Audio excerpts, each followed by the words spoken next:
Hello everyone and welcome to this video my dear friends.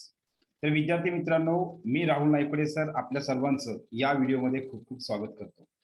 तर मित्रांनो, आपण या व्हिडिओमध्ये जो स्पर्धा परीक्षेसाठी अत्यंत असा महत्त्वाचा जो टॉपिक आहे, प्रत्येक एक्झाम मध्ये या टॉपिकवरती आपल्याला कमीत कमी एक प्रश्न तरी विचारला जातो, अशा प्रकारचा अत्यंत परीक्षेसाठी महत्त्वाचा टॉपिक आपण या व्हिडिओमध्ये स्टार्ट करणार आहोत, आपण शिकवणार आहोत. तर या टॉपिक वरती जे आहे तर मग सरळ सेवा असू द्या, त्याच्यानंतर कंबाईन ग्रुप बी असेल, ग्रुप सी असेल, एमपीएससी फॉरेस्ट असेल, त्याच्यानंतर राज्यसेवा असेल किंवा युपीएससीचा पेपर असेल, या कोणतीही परीक्षा असू द्या, या प्रत्येक एक्झाम मध्ये या टॉपिक वरती आपल्याला कमीत कमी एक तरी प्रश्न विचारला जातो. 2018चा जो कंबाईन ग्रुप बी चा पेपर झाला, या पेपरमध्ये आपल्याला या टॉपिक वरती 3 प्रश्न विचारले होते. तर त्याच्यानंतर राज्यसेवेचा पेपर असेल, राज्यसेवेचा 2019चा पेपर असेल, तर त्या पेपरमध्ये आपल्याला या टॉपिक वरती सुद्धा 2 ते 3 प्रश्न विचारलेले आहेत. तर कोणताही असू द्या प्रश्न, 2020चा म्हणजे 2020-21 मध्ये जो राज्यसेवेचा पेपर झाला, या पेपरमध्ये सुद्धा आपल्याला या टॉपिक वरती प्रश्न विचारलेला आहे. म्हणजे एक सिंपल एका वाक्यामध्ये सांगेल मी, परीक्षा कोणतीही असेल, प्रत्येक परीक्षेमध्ये या टॉपिक वरती आपल्याला प्रश्न हमखास विचारले जातात. अशा प्रकारचा आपण टॉपिक आजच्या या व्हिडिओमध्ये आपण शिकणार आहोत. आणि त्या टॉपिकचं नाव आहे सब्जेक्ट आणि व्हर्ब ॲग्रीमेंट. तर मित्रांनो, आता हा टॉपिक आपण या ठिकाणी जे आहे तर परीक्षेच्या दृष्टीने तर अत्यंत महत्त्वाचा आहेच, परंतु इंग्रजी हा जो विषय आहे, तर इंग्रजी हा विषय सिंपल व्हावा, इंग्रजी हा विषय आपल्याला 100% समजावा, यासाठी सुद्धा हा टॉपिक महत्त्वाचा आहे. आता मी असं का म्हणतोय, त्याचं रिझन असं आहे, जनरली काय करतोय आपण, टेन्स टॉपिक असेल, टेन्स मधले आपण स्ट्रक्चर्स पाठ करतो, त्याच्यामध्ये am are plus V I N G, was plus V N G, have has plus V T, अशा प्रकारचे आपण स्ट्रक्चर्स त्या ठिकाणी पाठ करतोय. परंतु यामध्ये सगळ्यात महत्त्वाची गोष्ट अशी आहे, तर ती म्हणजे नेमकं आपण इज कधी वापरायचं, आर कधी वापरायचं, वॉज कधी वापरायचं, वेअर कधी वापरायचं, हॅव कधी वापरायचं, हॅज कधी वापरायचं, या गोष्टी आपल्याला समजल्या पाहिजे. मग आपण समजा त्या ठिकाणी हे पण समजून घेतलं, हॅज एकासाठी असते, हॅव अनेकांसाठी असते, इज समजा एकासाठी असते, आर अनेकांसाठी असते. मात्र डिअर फ्रेंड्स, आपल्याला खरं पाहता परीक्षेमध्ये जे आहे तर आपल्याला जो सब्जेक्ट म्हणजे जो कर्ता आहे वाक्याचा, तर तो वाक्याचा कर्ता हा एकवचनी आहे का नेमका अनेकवचनी आहे, हे समजणं गरजेचं आहे. मग तुम्ही म्हणत असाल सर हे खूप सोपं आहे की, परंतु डिअर फ्रेंड्स, आपल्याला एमपीएससी जे आहे तर एमपीएससी प्रश्न विचारत असताना या सब्जेक्ट आणि व्हर्ब ॲग्रीमेंट टॉपिक वरती खूप सारे नियम आहेत, जे की आपण आता या सब्जेक्ट आणि व्हर्ब ॲग्रीमेंटचं जे आपण व्हिडिओ तयार करणार आहोत, तर या व्हिडिओ सिरीज मध्ये आपण हे सगळे नियम आपण या ठिकाणी घेणार आहोत, तुम्हाला लक्षात येईल. तर डिअर फ्रेंड्स, या ठिकाणी जे आहे तर मग सरळ फक्त असं नसतं रवी, राम, श्याम अशा प्रकारचे वाक्य देत नाही, तर त्या ठिकाणी खूप अपवाद वेगवेगळ्या नियमाचे जे वाक्य असतात तर ते वाक्य दिले जातात. मग त्याच्यामध्ये आपल्याला सब्जेक्ट एक वचनी आहे का अनेक वचनी आहे तर ते समजून घ्यायचं असतंय, आणि त्यानुसार आपल्याला त्या ठिकाणी हेल्पिंग व्हर्ब जे आहे तर हेल्पिंग व्हर्ब आपल्याला त्या ठिकाणी यूज करायचं असतंय. मग समजा फॉर एक्झाम्पल लक्ष द्या, या ठिकाणी जे आहे तर मी तुम्हाला एक एक्झाम्पल म्हणून या ठिकाणी सांगतो. समजा आपण या ठिकाणी लिहिलं वन ऑफ द स्टुडंट्स. मी काय लिहितो या ठिकाणी, वन ऑफ द स्टुडंट्स. एक मिनिट, आपण स्क्रीन शेअर नाही केली, ठीक आहे. तर बघा मी या ठिकाणी लिहितोय वन ऑफ द स्टुडंट्स, मी असं लिहितोय. मग one of the students, one of the students अशा प्रकारचे या ठिकाणी आपण लिहितोय. मग वन ऑफ द स्टुडंट्स लिहिल्याच्या नंतर या ठिकाणी नेमकं हेल्पिंग वर्ब इज वापरायचं का आर वापरायचं, या ठिकाणी हा विषय आहे. त्याच्यानंतर he as well as, he as well as I, मग नेमकं या ठिकाणी काय यूज करायचं. आपल्या सगळ्यांना माहिती आहे, समजा इज एकासाठी असते, आर अनेकांसाठी असते, परंतु या सिच्युएशनला काय वापरायचं. त्याच्यानंतर नेक्स्ट आहे ही अँड शी किंवा ही अँड आय, या ठिकाणी हेल्पिंग वर्ब कोणते वापरायचे. तर डिअर फ्रेंड्स बघा, लक्ष द्या, मी एकदम सिंपल विचारतोय, आपण जास्त कॉम्प्लिकेटेड करतोय असं नाही, एकदम सिंपल विचारलंय, ठीक आहे. मग हे जे साधे साधे ज्या कॉन्सेप्ट आहेत, तर मग याच्यामध्ये नेमकं आपल्याला एमिजार पैकी आपल्याला हेल्पिंग वर्ब वापरायचं आहे. मग नेमकं या ठिकाणी इज बरोबर आहे का आर बरोबर आहे, नेमकं या ठिकाणी आपण काय वापरायचं, या ठिकाणी एम वापरायचं का इज वापरायचं का आर वापरायचं काय, या ठिकाणी आपल्याला एम इज आर पैकी या ठिकाणी प्रश्न विचारला. मग डिअर फ्रेंड्स, आपण या ठिकाणी मग आपल्याला यासाठी अगोदर समजलं पाहिजे या ठिकाणी नेमकं याचा नियम काय आहे, रूल काय आहे, तर हे आपल्याला या ठिकाणी समजलं पाहिजे. आता 2018चा जो पेपर झाला, या पेपरमध्ये आपल्याला असाही प्रश्न विचारलेला आहे डिअर फ्रेंड्स. बघा प्रश्न मी या ठिकाणी सांगतो कसा विचारलेला आहे तो. या ठिकाणी आपल्याला असाही प्रश्न विचारला आहे, both Raman and Pushkaran, both Raman and Pushkaran Pushkaran, were not present, were not present, अशा प्रकारचा एक प्रश्न आपल्याला दिलेला आहे. आणि एक नायदरचं वाक्य दिलं आहे. समजा काय दिलंय, नायदर रमन, हे शॉर्टकट लिहितो, नॉर पुष्करण वॉज प्रेझेंट. मग या ठिकाणी अशा प्रकारचं वाक्य दिलंय आपल्याला, अशा प्रकारचा प्रश्न दिला. आणि प्रश्न काय विचारला डिअर फ्रेंड्स, याला ए आहे समजा, याला बी आहे, मग वाक्य कोणतं बरोबर आहे असा प्रश्न विचारला. मग तुम्ही या ठिकाणी वाक्य राईट आहे का रॉंग आहे हे ठरवणार कशावरती, तर त्यासाठी महत्वाचं आहे आपला नियम महत्वाचा आहे. मग या ठिकाणी वेअर बरोबर आहे का, वॉज बरोबर आहे का, इथं नॉट बरोबर आहे का, नाही का, हे सगळ्या गोष्टी आपल्याला या ठिकाणी समजून घ्यायच्या आहेत. आणि म्हणून या ठिकाणी आपल्याला हा टॉपिक समजून घ्यायचा आहे. फक्त मी या सब्जेक्ट आणि व्हर्ब ॲग्रीमेंट टॉपिकच्या व्हिडिओचा जो पहिला व्हिडिओ आहे त्याच्यामध्येच मी ह्या टॉपिकचं एवढं महत्व सांगणार आहे. त्याच्यानंतर आपण जे व्हिडिओ सिरीज आपण सुरू करतो याची, या टॉपिकची, पुढच्या टॉपिकमध्ये आपण, पुढच्या व्हिडिओमध्ये आपण डायरेक्ट काय करतो, लगेच पाठीमागच्या व्हिडिओचा आपण रिवाइज आणि लगेच आपण पुढेही घेणार आहे. प्रत्येक व्हिडिओमध्ये मी एवढंच डबल त्या प्रत्येक टॉपिकचं सांगत बसणार नाही, त्याच्यामुळे आपला टाइम वेस्ट पण होणार नाही. आणि पहिल्या व्हिडिओमध्ये का सांगतोय, कारण तुम्हाला त्या टॉपिकचं इम्पॉर्टन्स पण समजणं गरजेचं आहे. चला ठीक आहे, क्लिअर झालं सगळ्यांचं. मग नेमकं कोणतं वाक्य बरोबर आहे तर हे आपल्याला या ठिकाणी समजावं, यासाठी डिअर फ्रेंड्स आपण काय करतोय, आपल्याला हा टॉपिक समजून घेणं आणि शिकणं गरजेचं आहे. कोणतीही परीक्षा असेल, पुन्हा एकदा सांगेल, सरळ सेवेपासून ते राज्यसेवा किंवा युपीएससीच्या क्वेश्चन पेपरमध्ये सुद्धा अशा प्रकारचे प्रश्न विचारलेले आहेत. मी आपल्या युट्यूब चॅनलवरती अशाही प्रकारचा एक प्रश्न टाकलेला आहे. युपीएससीला आपल्याला प्रश्न जे असतात, तर प्रश्न हे जे असतात, तर असं दिलं होतं वाक्य, one of the answer was right किंवा रॉंग, असं काहीतरी वाक्य होतं, राईट किंवा रॉंग. ठीक आहे, one of the answer was right.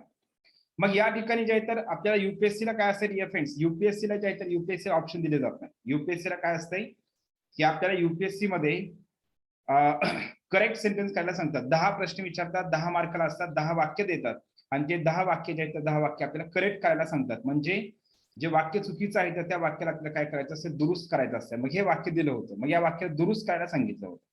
मग यासाठी तुम्हाला नेमकं वाक्य कुठं चुकलेलं आहे, याचा नियम काय, तर हे सगळ्या गोष्टी समजणं गरजेचं आहे. एकदा नियम समजला की आपण एका सेकंदामध्ये तुम्ही उत्तर सांगू शकता ह्या सगळ्याच क्वेश्चनची.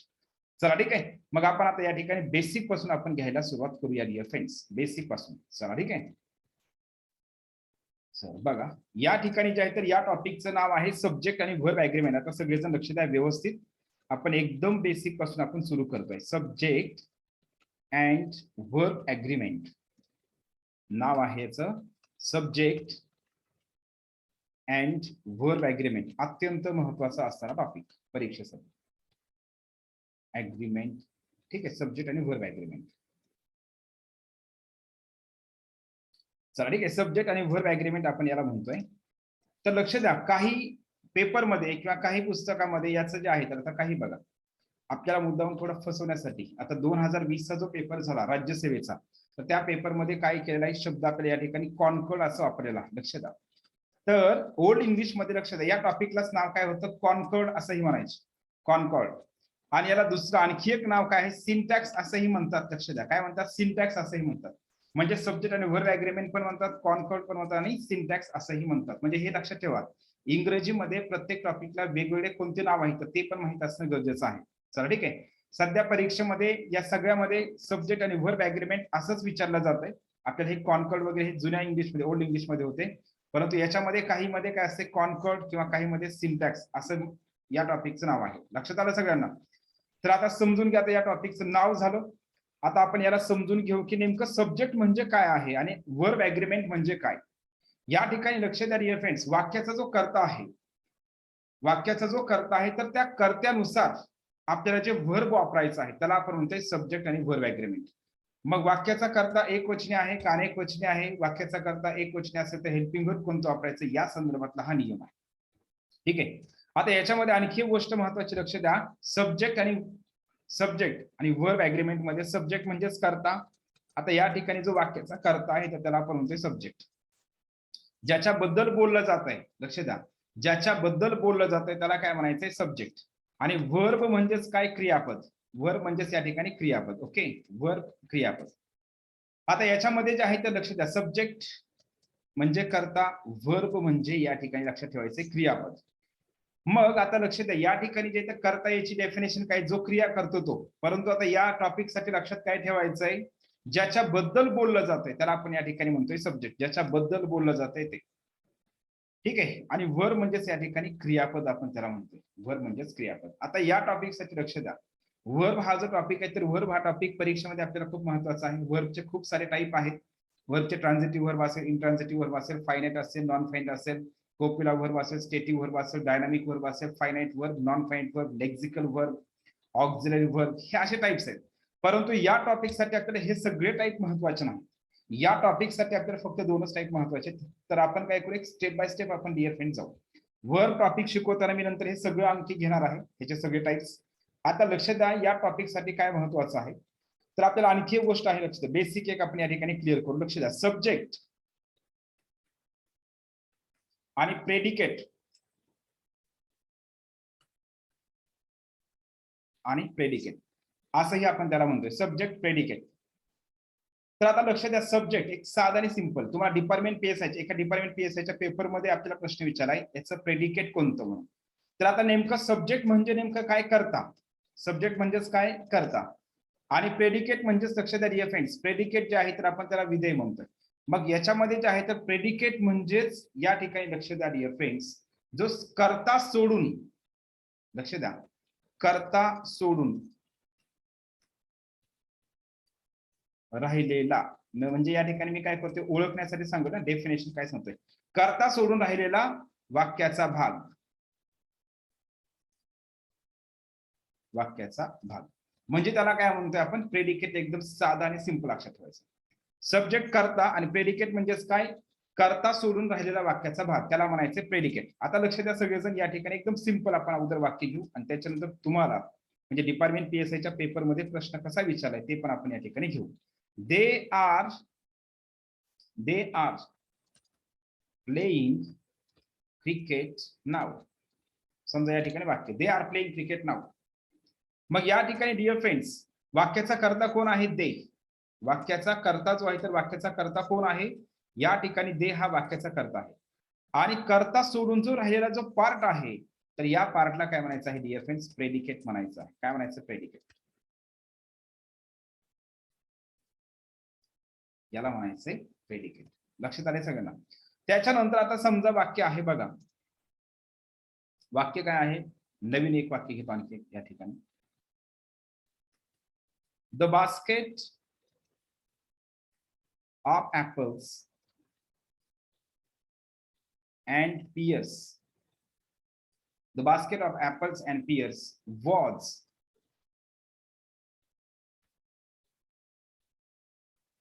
was hanging from a hook. ठीक आहे, समजा was hanging असं म्हणतो. The basket of apples and pears was hanging. आता या ठिकाणी तुम्ही तसं सब्जेक्ट कोण आहे तर या ठिकाणी लक्ष द्या, या वाक्याचा सब्जेक्ट जो आहे तर इथपर्यंत आहे, हा झाला सब्जेक्ट. आणि जो राहिलेला पार्ट आहे वॉज हँगिंग, याला काय म्हणायचे, प्रेडिकेट म्हणायचा आहे. मग या ठिकाणी लक्ष द्या, सब्जेक्ट जो सब्जेक्टचा कार्य करतो त्याला आपण म्हणतो सब्जेक्ट, आणि जो सब्जेक्ट सोडून वाक्याचा जो राहिलेला भाग आहे त्याला काय म्हणायचं, प्रेडिकेट म्हणायचं. एवढं साधं आणि सिंपल लक्षात ठेवा. चला मग आपण डिपार्टमेंट पीएसआयच्या एका पेपरमध्ये प्रश्न याच्यावरती कसा विचारलेला आहे तर तो आपण या ठिकाणी घेऊ. अगोदर सुरुवातीला बघा डिअर फ्रेंड्स, तुम्हाला या ठिकाणी प्रश्न असा विचारलेला आहे, लक्ष द्या सगळेजण. या आपण याच्यामध्ये या व्हिडिओमध्ये आपण काय करतोय, जेवढे पण मी प्रत्येक त्या व्हिडिओमध्ये नियम घेणार आहे तर ते नियमावरती लगेच आतापर्यंत आपल्याला एमपीएससीचे सगळेच क्वेश्चन पेपर असेल, मग हे सगळेच लक्ष द्या, हे सगळ्या क्वेश्चन पेपर मध्ये आपण प्रश्न घेणार आहोत. सगळ्याच क्वेश्चन याच्यामध्ये जेवढे नाव आहेत त्याच्यामध्ये, ठीक आहे. मग ते एमपीएससीचे असतील, राज्यसेवा असेल, कंबाईन ग्रुप बी, ग्रुप सी, हे सगळंच जेवढे दिसते ह्याच्यामध्ये तेवढे सगळेच, ठीक आहे. तर बघा या ठिकाणी प्रश्न काय विचाराय, the hour to strength our defence, the hour to strength our defence has come. या ठिकाणी जे तर प्रश्न असा विचार, which of the given options represents the predicate of the above sentence. मग या वाक्यामध्ये प्रेडिकेट कोणतं आहे असा आपल्याला या ठिकाणी प्रश्न विचारलाय. मग या वाक्याचा कर्ता कोण आहे, the hour to strength our defence, the to strength our defence, या ठिकाणी हा झाला वाक्याचा कर्ता. डिअर फ्रेंड्स, वाक्याचा हा झाला सब्जेक्ट. आणि जो राहिलेला जो पार्ट आहे हॅज कम, कर्ता सोडून जो वाक्याचा राहिलेला जो भाग असतो त्याला म्हणायचं असेल प्रेडिकेट. एवढं साधा आणि सिंपल लक्षात ठेवा, व्याख्या डेफिनेशन पाठ करू नका. क्लिअर. मग याच्यामध्ये उत्तर याचं कोणतं असेल, निश्चितच याच्यामध्ये जे तर हॅज कम, याच्यामध्ये जे आहे तर हॅज कम हा याचा पार्ट आहे डिअर फ्रेंड्स, राहिलेला भाग. करता सोडून. आणि म्हणून या प्रश्नाचं जे उत्तर आहे तर या प्रश्नाचं उत्तर काय आहे, हॅज कम, हे 4 नंबरचं ऑप्शन बरोबर आहे. लक्षात आले सगळ्यांना? तर हे अशा प्रकारे लक्ष द्या डिअर फ्रेंड्स, लक्षात ठेवायचं आहे. तर चला आता आपण या ठिकाणी बेसिक जो आहे तर बेसिक पार्ट आपण या ठिकाणी घेऊ. कितीही विद्यार्थी वीक असतात तरी पण तुम्हाला समजलं पाहिजे हा उद्देश आहे. आणि या उद्देशाने मी काय केलं आहे, एकदम बेसिक पासून आपण कॉन्सेप्ट या टॉपिकच्या सुरू करत आहोत. सब्जेक्ट म्हणजेच कर्ता, ज्याच्याबद्दल बोललं जातंय त्याला आपण कर्ता म्हणतो. या ठिकाणी आपण लक्ष द्या सगळेजण. कर्ता जो आहे तर कर्ता हा 2 प्रकारचा असतो. एक असतो सिंग्युलर सब्जेक्ट आणि दुसरा आहे प्लुरल सब्जेक्ट. मी तुम्हाला सुरुवातीलाच सांगितलं उद्देश फक्त एकच आहे. विद्यार्थी कितीही वीक इंग्लिश मध्ये असेल तर त्याला 100% समजावं हा आपला उद्देश आहे. सब्जेक्टचे 2 प्रकार पडतात. एक आहे सिंग्युलर सब्जेक्ट आणि दुसरा आहे प्लुरल सब्जेक्ट. सिंग्युलर म्हणजे लक्षात ठेवायचं एक, प्लुरल म्हणजे या ठिकाणी लक्षात ठेवायचे 2 किंवा 2 पेक्षा अधिक, त्याला आपण म्हणतोय प्लुरल सब्जेक्ट. ओके. त्याच्यानंतर नेक्स्ट आहे डिअर फ्रेंड्स वर्ब, म्हणजेच आपण त्याला म्हणतोय क्रियापद. आता क्रियापदामध्ये लक्ष द्या, या टॉपिक साठी डिअर फ्रेंड्स लक्ष द्या, या टॉपिक साठी आपल्याला वर्बचे 2च प्रकार या ठिकाणी लक्षात ठेवायचे. त्याच्यामध्ये पहिलं आहे हेल्पिंग वर्ब. लक्षात काय ठेवायचं, हेल्पिंग वर्ब म्हणजे टॉपिक आपल्याला सिंपल करायचंय, ग्रामर थेरॉटिकल जास्त जायचं नाही आपल्याला. ठीक आहे, कॉम्प्लिकेटेड करायचं, एकदम इझी करायचं आहे. मग हा टॉपिक इझी होण्यासाठी आपल्याला अगोदर याचं बेसिक येणं गरजेचं आहे. हेल्पिंग वर्ब आणि दुसरं आहे त्याच्यामध्ये वर्ब म्हणा किंवा त्याच्यामध्ये काय म्हणतो आपण त्याला मेन वर्ब. ठीक आहे, तर याच्यामध्ये जे आहे तर लक्ष द्या dear friends, verb, helping verb आणि वर्ब. मग याच्यामध्ये हेल्पिंग वर्ब म्हणजे कोणता असणार आहे, तर हेल्पिंग वर्ब म्हणजे याच्यामध्ये आहेत एम इज आर असेल, am is are, was, were, त्याच्यानंतर हॅव हॅज असेल, हॅड असेल, डू डज असेल, डीड असेल, त्याच्यानंतर शॉल विल असेल. तर हे जे सगळे शब्द आहेत तर या शब्दांना आपण काय म्हणतोय, हेल्पिंग वर्ब म्हणतोय. आणि त्याच्यानंतर वर्ब जे मेन वर्ब आहे, तर वर्बचं काम, वर्ब म्हणजेच काय, जो शब्द क्रिया दर्शवतो, ऍक्शन दर्शवतो, क्रिया दर्शवणारा शब्द, त्याला आपण म्हणतोय वर्ब. मग याच्यामध्ये समजा कम असेल, कम म्हणजे येणे, टीच असेल, त्याच्यानंतर गो असेल, लर्न असेल, रीड असेल, अशा प्रकारचे शब्द. मग एवढे 5च शब्द आहेत का वर्ब? नाही. जेवढे पण शब्द क्रिया दर्शवतात त्यांना आपण काय म्हणतोय डिअर फ्रेंड्स, वर्ब म्हणतोय, क्रियापद म्हणतोय. मग वर्बच्या या ठिकाणी लक्ष द्या, हा टॉपिक समजून घेण्यासाठी हेल्पिंग वर्ब आणि मेन वर्ब. पुन्हा एकदा सांगतोय, सब्जेक्ट आणि वर्ब अग्रीमेंट म्हणजेच काय, सब्जेक्ट नुसार आपल्याला त्या ठिकाणी क्रियापद वापरावं लागतंय. मग क्रियापदामध्ये हेल्पिंग वर्ब असेल किंवा या ठिकाणी वर्ब आपल्याला या ठिकाणी यूज करायचं आहे. मग आता हे सगळे जे हेल्पिंग वर्ब आहेत तर हे झाले हेल्पिंग वर्ब आणि यांना आपण काय म्हणतो डिअर फ्रेंड्स, क्रियापद म्हणजेच मेन वर्ब या ठिकाणी म्हणतो. आता बघा, या टॉपिक साठी आणखी एक गोष्ट महत्वाची, तर हेल्पिंग वर्ब हे झाले आत्ताचे. या हेल्पिंग वर्ब मध्ये सिंग्युलर हेल्पिंग वर्ब आणि प्लुरल हेल्पिंग वर्ब असे 2 टाईप आहेत. आपल्याला हे सगळं बेसिक समजून घ्यायचंय. Singular helping verb, singular helping verb कोणते आहेत? मग याच्यामध्ये आत्ताच इज असेल, वॉज असेल, लक्ष द्या, इज असेल, वॉज असेल, हॅज असेल, डज असेल, त्याच्यानंतर एम असेल. हे काय झाले याच्यामध्ये लक्षात ठेवायचे सिंग्युलर हेल्पिंग वर्ब. ओके. त्याच्यानंतर नेक्स्ट आहे प्लुरल हेल्पिंग वर्ब. कोणते मग या ठिकाणी प्लुरल हेल्पिंग वर्ब कोणते आहे डिअर फ्रेंड्स? तर लक्ष द्या, प्लुरल हेल्पिंग वर्ब आहेत तर ते कुठले आहेत शब्द? तर प्लुरल हेल्पिंग वर्ब मध्ये आहे आर असेल, वर असेल, हॅव असेल आणि डू असेल. यांना आपण काय म्हणतोय, प्लुरल हेल्पिंग वर्ब. त्याच्यामध्ये लक्ष द्या डिअर फ्रेंड्स, याच्यामध्ये आहेत बोथ, म्हणजे आणखी एक लक्षात ठेवायचे, बोथ सिंग्युलर आणि प्लुरल, सिंग्युलर अँड प्लुरल. कोणीही कसल्याही प्रकारे टेन्शन घेऊ नका, तुम्हाला 100% समजणार आहे. हळूहळू आपण पुढे जातोय स्टेप बाय स्टेप. त्याच्यामध्ये 2 आहेत, डीड आणि हॅड. यांना आपण काय म्हणतोय, सिंग्युलर पण आणि प्लुरल पण, सिंग्युलर पण आणि प्लुरल पण. लक्ष द्या सगळेजण, या टॉपिक वरती खूप वेगवेगळ्या प्रकारे प्रश्न विचारले, सोपे पण प्रश्न आहेत, अवघड पण प्रश्न आहेत, याचे खूप सारे नियम आहेत. पण पुढचे सगळे नियम समजून घेण्यासाठी अगोदर तुम्हाला हे बेसिक समजून घ्यावं लागते, हेल्पिंग वर्बचा आणि वर्बचा नियम. ठीक आहे, लक्ष द्या.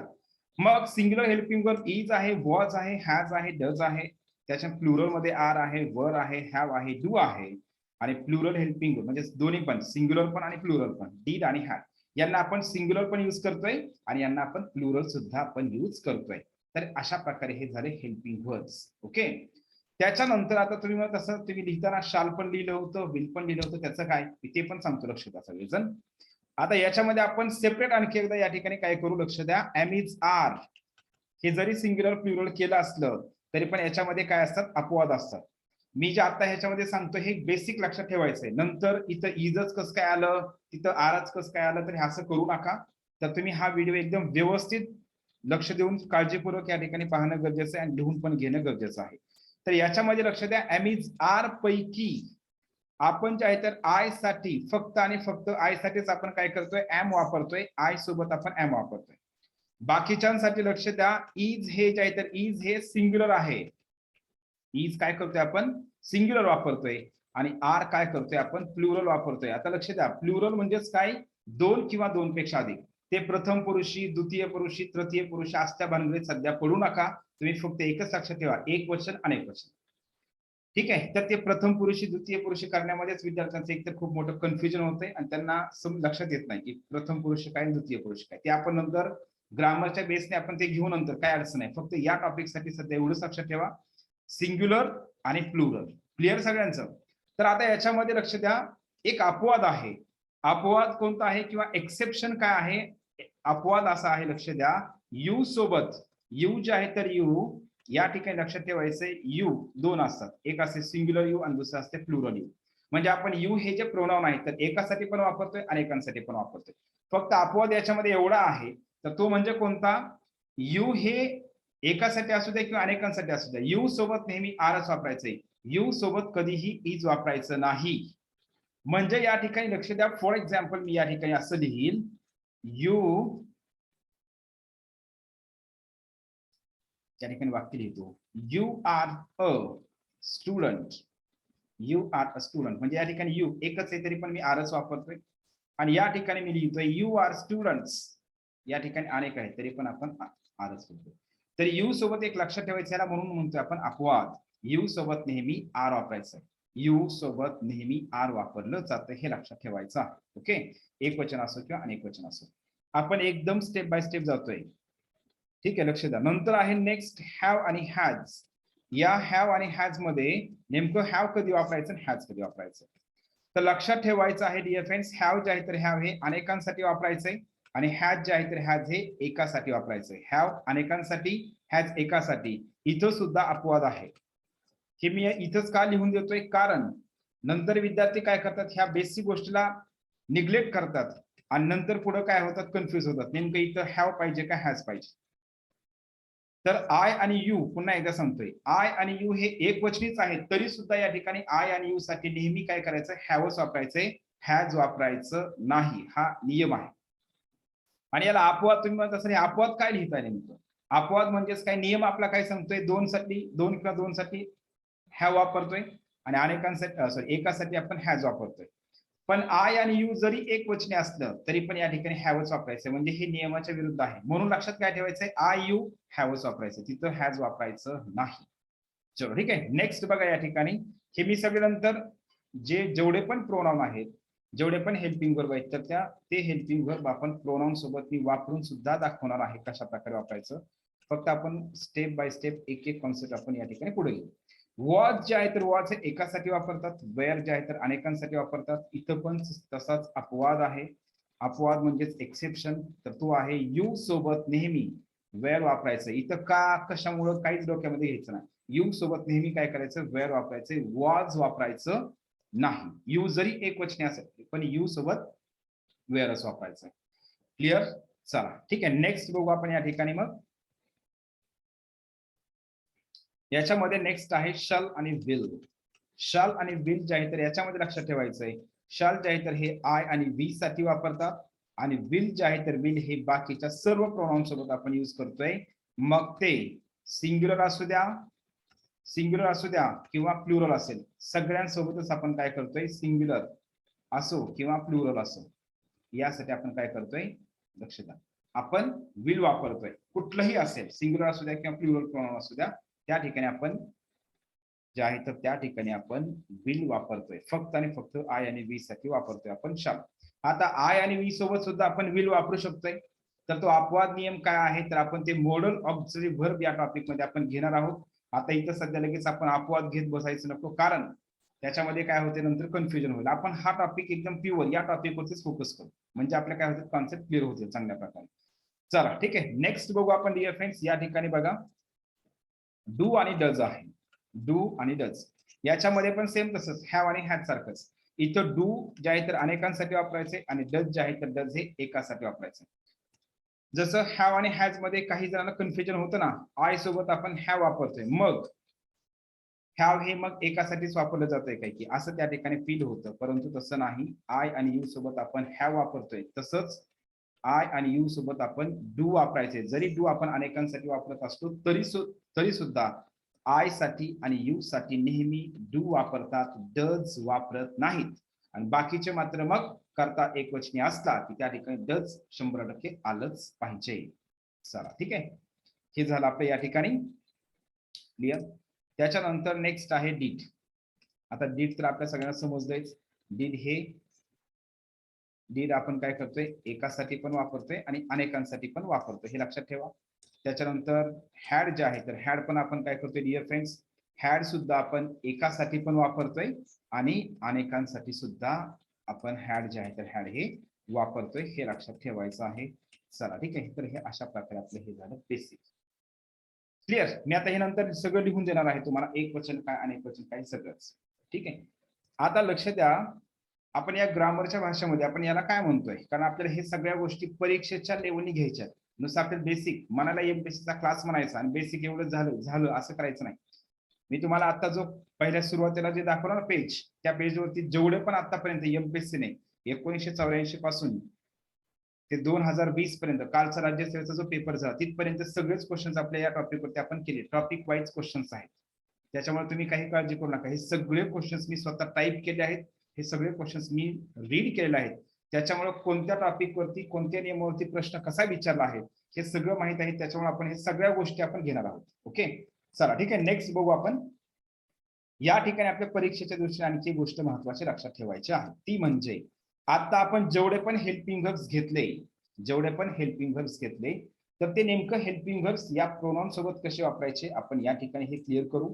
अगोदर या ठिकाणी हे इज जरी असेल तरी पण मी हे क्लिअर करतोय. I, we, you, he, she, it आणि दे. आणि या ठिकाणी लक्ष द्या दे. ठीक आहे, आता हे तर एवढं बेसिक तर सगळ्याला येतं. आय जे आहे तर आहे आपण एकासाठी वापरतो स्वतःसाठी. वी जे आहे तर वी हे अनेकांसाठी वापरतात. यू जे आहे तर यू हे एकासाठी आहे, दुसरं यू हे अनेकांसाठी वापरतात. ही, शी, इट हे तिन्ही पण एकासाठीच वापरतात. हे तिन्ही एकासाठी असते, म्हणजे सिंग्युलर आहेत, हे काय सिंग्युलर आहेत. आणि दे जे आहे तर दे हे अनेकांसाठी वापरतात. एवढं साधं आणि सोपं लक्षात ठेवा, माहिती तर आहेच आपल्याला. आता आपण या ठिकाणी काय करतोय, सगळे जेवढे पण हेल्पिंग वर्ब आता मी घेतलेले आहेत हे सगळे हेल्पिंग वर्ब मी या ठिकाणी यूज करून दाखवतोय. नेमकं आपण याच्यामध्ये कसं यूज करायचं आहे ते, म्हणजे तुमचं हे सगळंच काय होतं एकदम बेसिक पासून आपलं 100% रेफरन्स काय होते क्लिअर होते. मी या ठिकाणी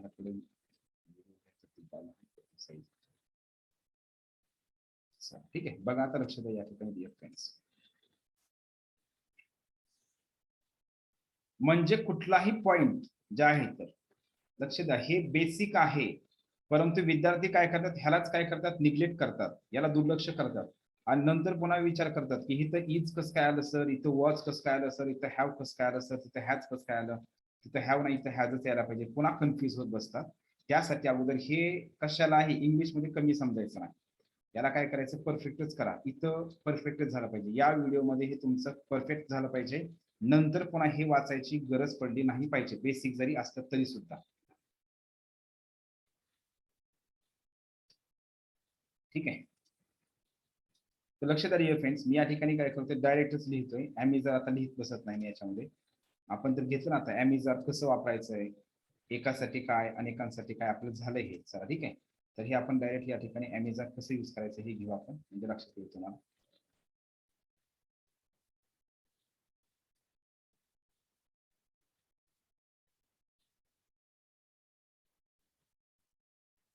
चला ठीक आहे, तर आता या ठिकाणी लक्ष द्या, मी सगळंच मी या ठिकाणी लिहिणार आहे.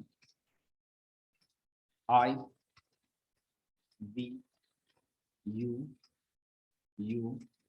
he, she, it, they, Ajay, आपलं साधं काय, अजय अँड अतुल. ठीक आहे, अजय आणि अतुल. आणि ऑर्स आपण नंतर बघू. ठीक आहे, चला एवढं सध्या तर क्लिअर करू आपण. एक वचन अनेक वचन. आता हे सगळ्याला माहिती तर झालंय. एक आय हे आपण एकासाठी वापरतो, हे सगळ्याला माहिती आहे. चला ठीक आहे, आता डबल तेच नको, आता घेतले आपण ऑलरेडी. आय सोबत आपण यूज करतोय एम, वी साठी आपण यूज करतोय आर, यू साठी आर, यू साठी आर. हे जे मी लिहून देतोय ना, हे असंच आहे, हे 100% लक्षात ठेवायचं.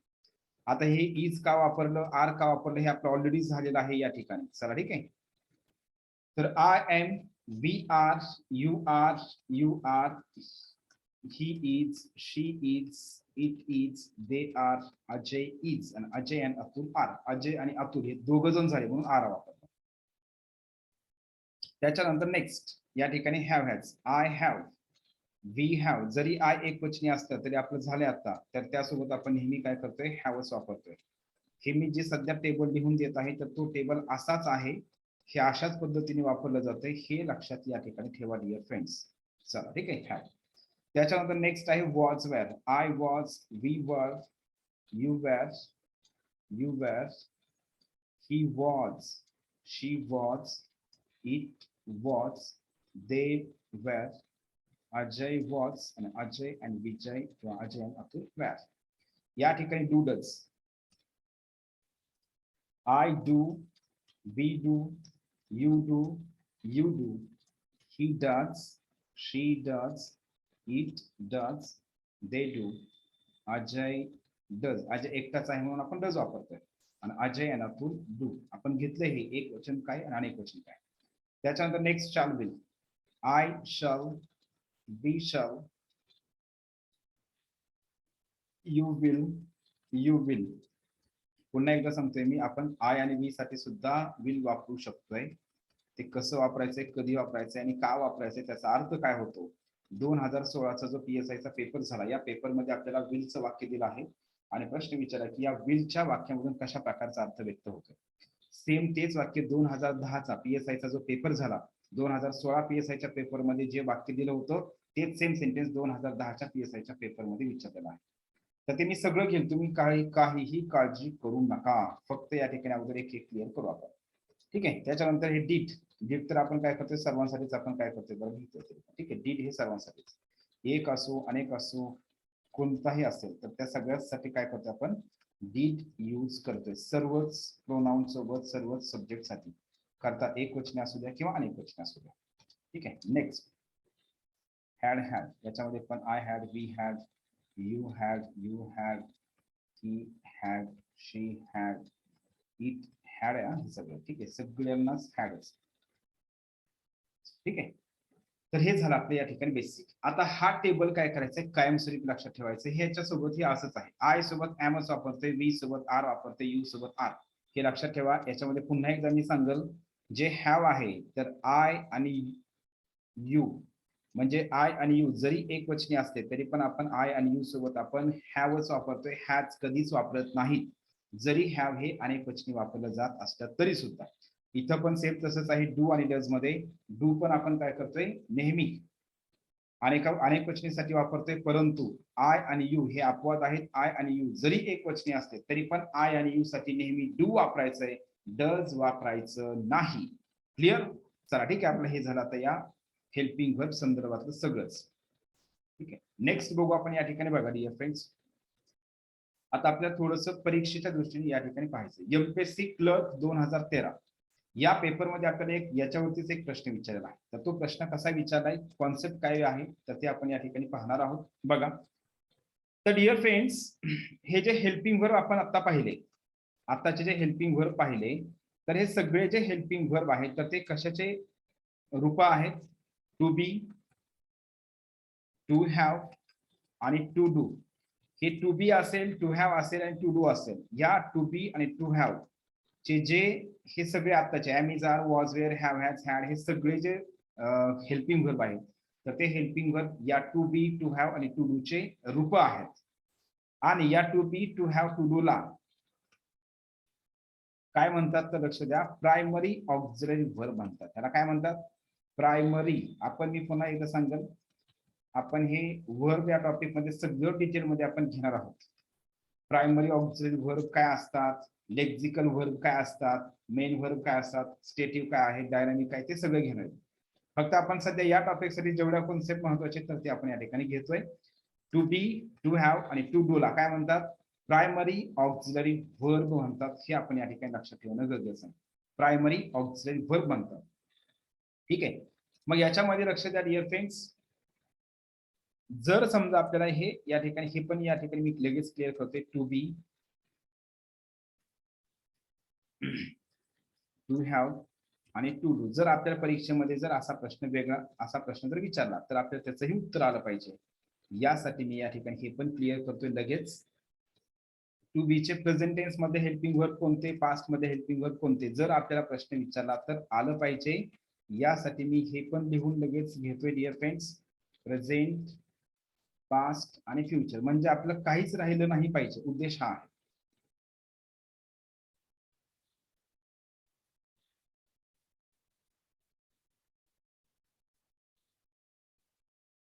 चला ठीक आहे. तर बघा, टू बी चे जे हेल्पिंग वर्ब आहेत तर ते कोणते आहेत? Am is, are, was, were हे जे आहेत तर हेल्पिंग वर्ब आहेत. तर आता याच्यामध्ये आपण बघू प्रेझेंट टेन्स मध्ये कोणते हेल्पिंग वर्ब असतात टू बी चे? Am is, are. जर आपल्याला प्रश्न असा विचारला की प्रेझेंट टेन्स मध्ये टू बी चे हेल्पिंग वर्ब कोणते, तर त्याचं उत्तर यायला पाहिजे. यासाठी लिहितोय मी am is, are. Past tense मध्ये वॉज, वेअर असते आणि फ्युचर मध्ये शल बी आणि विल बी असते. चला, टू हॅव चे हेल्पिंग वर्ब प्रेझेंट टेन्स मध्ये कोणते आहेत? हॅव आणि हॅज आहे. पास्ट टेन्स मध्ये कोणते आहेत? हॅड आहे. फ्युचर मध्ये कोणते आहेत? शॅल हॅव, शॅल हॅव आणि दुसरा आहे विल हॅव. ठीक आहे. त्याच्यानंतर टू डू चे हेल्पिंग वर्ब कोणते आहेत? तर टू डू चे हेल्पिंग वर्ब आहेत डू आणि डज. पास्ट मध्ये डीड आहे आणि फ्युचर मध्ये शॅल डू आणि विल डू असं आपण या ठिकाणी म्हणतो. ठीक आहे. तर हे असे सगळे काय झाले डिअर फ्रेंड्स, या ठिकाणी जे इथे लक्षात ठेवा, हे सगळे जे शब्द आहेत तर या ठिकाणी यांना आपण म्हणतोय टू बी, टू हॅव आणि टू डू चे हेल्पिंग वर्ब. पुन्हा एकदा लक्ष द्या, to be, to have, to do यांना काय म्हणायचंय? यांना म्हणायचंय प्रायमरी ऑक्झिलरी वर्ब. मग आपण या ठिकाणी पाहू की आपल्याला नेमका प्रश्न कशा प्रकारे विचारला याच्यावरती. तर आपण या ठिकाणी बघू डिअर फ्रेंड्स. बघा लगेच मी तुम्हाला ते सांगतोय, आपण हे सगळ्याच कॉन्सेप्ट आता हे बेसिक असल्यामुळे या ठिकाणी अगोदर मला खूप जास्त सांगावं लागले. आता एकदा हे बेसिक कंप्लीट झालं की नंतर पुन्हा टेन्शन घ्यायची आपल्याला गरज नाही. चला बघा, या ठिकाणी 2013चा जो एमपीएससी क्लर्क टायपिस्टचा जो पेपर झाला, एमपीएससी क्लर्क टायपिस्ट, या 2013च्या पेपर मध्ये आपल्याला प्रश्न काय विचारलाय? खालीलपैकी कोणते प्रायमरी ऑक्झिलरी व्हर्ब आहे? मग आता तुम्ही त्याचं उत्तर मला सांगू शकताय, काय असेल सांगा बरं तुम्ही, कोणता याचा पर्याय असेल? तर 100% बरोबर आहे डिअर फ्रेंड्स. त्याचं उत्तर जे आहे ते उत्तर कोणतं आहे? To be. म्हणजे बी असेल, हॅव असेल, डू असेल, हे काय आहेत? हेल्पिंग व्हर्ब आहेत, म्हणजेच प्रायमरी ऑक्झिलरी व्हर्ब आहेत. हे लक्षात ठेवा. आणि हे आता जे सांगितलं am is, are, was, were, हे पण काय आहेत? ह्यांचेच रूप आहेत, फॉर्म्स आहेत. मग काही वेळेस आपल्याला कन्फ्युज करण्यासाठी असं देतील, बाकीचे पर्याय हे सगळे हे देणार, पण am is, are, was, were जर दिला असेल तर ते पण काय झाले? प्रायमरी ऑक्झिलरी व्हर्बच झाले. हे लक्षात आपल्याला या ठिकाणी ठेवायचंय. एमपीएससी आपल्याला कशाही प्रकारे फिरून प्रश्न विचारत असते. क्लिअर सगळ्यांचं हे? चला ठीक आहे. तर आता या ठिकाणी बघा डिअर फ्रेंड्स, आपलं एवढं झालेलं आहे हेल्पिंग व्हर्ब संदर्भातलं.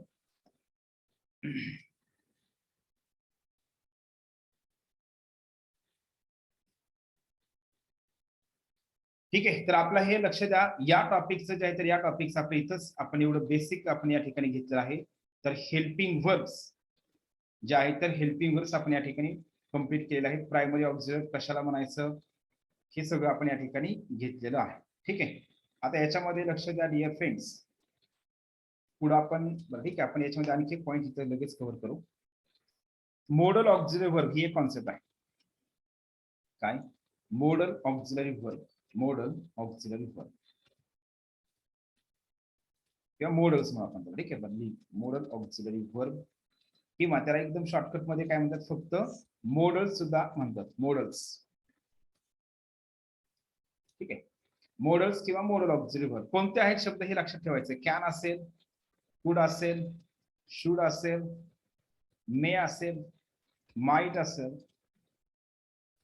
मस्ट, नीड असेल, डेअर असेल, ought to असेल, ought to, used to असेल, ते आपण नंतर बघू डिअर फ्रेंड्स. सेमी मॉडेल्स काय असतंय, त्याच्यानंतर मार्जिनल ऑक्झिलरी वर्ब काय असतात ते आपण नंतर बघू. सध्याला फक्त एकच काय क्लिअर करा, मॉडल ऑक्झिलरी वर्ब्स. ठीक आहे. तर हे जे सगळे शब्द आहेत, तर कॅन असेल, कुड असेल, should, may, might, must, need, dare, ought to, use to, हे जे आहेत तर यांना आपण काय म्हणतो डिअर फ्रेंड्स, वुड असेल, वुड लिहिलंय का आपण? ठीक आहे, वुड हे सुद्धा काय आहे, मॉडल ऑक्झिलरी वर्ब आहे. हॅव टू, हॅज टू यांना सुद्धा आपण या ठिकाणी काय म्हणतोय, मॉडल ऑक्झिलरी वर्ब्स म्हणतोय. ठीक आहे, हॅव टू असू द्या. चला ठीक आहे. तर या ठिकाणी लक्ष द्या dear friends, would rather, had better हे पण शब्द याच्यामध्ये येतात. ठीक आहे. तर आता काय करायचंय, लक्ष द्या, यांना म्हणायचंय मॉडल ऑक्झिलरी वर्ब. आपण डिटेल मध्ये नंतर पुढे घेऊ, फक्त इथं सध्या एवढंच लक्षात ठेवा, मॉडल ऑक्झिलरी वर्ब. चला ठीक आहे, यांना म्हणायचंय मॉडल ऑक्झिलरी वर्ब. या मॉडल ऑक्झिलरी वर्बचा परीक्षेच्या दृष्टीने नियम काय लक्षात ठेवायचा dear friends? Modal auxiliary verb जे आहे तर याच्यामध्ये लक्षात ठेवायचंय, मॉडल ऑक्झिलरी वर्ब्स म्हणजे आताचे शब्द,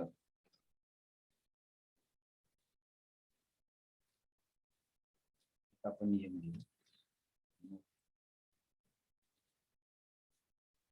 ठीक आहे, आपण नवीन पेजवरती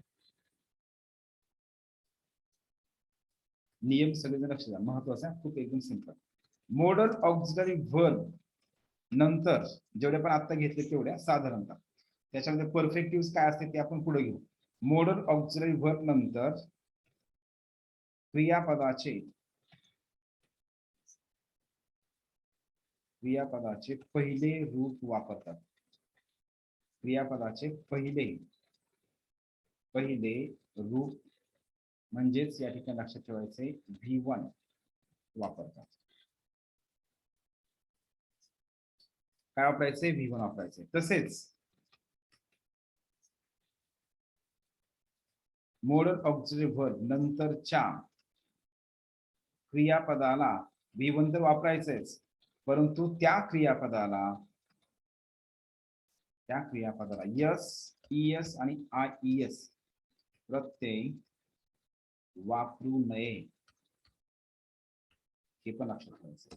त्याला काय करायचं नाही dear friends, yes, E S, I S प्रत्यय वापरायचं नाही. त्याला काय करायचंय, फक्त आपण क्रियापदाचं पहिलं रूपच वापरायचंय आणि क्रियापदाला यस, ईएस, आयएस प्रत्यय वापरायचं नाही. ते यस पण वापरायचं नाही, ईएस वापरायचं नाही, ईडी वापरायचं नाही, आयएनजी प्रत्यय वापरायचा नाही. हे आपण या ठिकाणी सिंपल आणि साधं काय करायचं लक्षात ठेवायचं आहे. हा नियम परीक्षेसाठी खूप महत्वाचा आहे. सिंपल आहे परंतु महत्वाचा, बेसिक नियम. चला ठीक आहे. तर मग या ठिकाणी लक्ष द्या डिअर फ्रेंड्स, या पण नियमावरती आपल्याला 2018च्या पेपरमध्ये प्रश्न कशा प्रकारे विचारला आहे तर ते पण आपण वाक्य घेणार आहोत.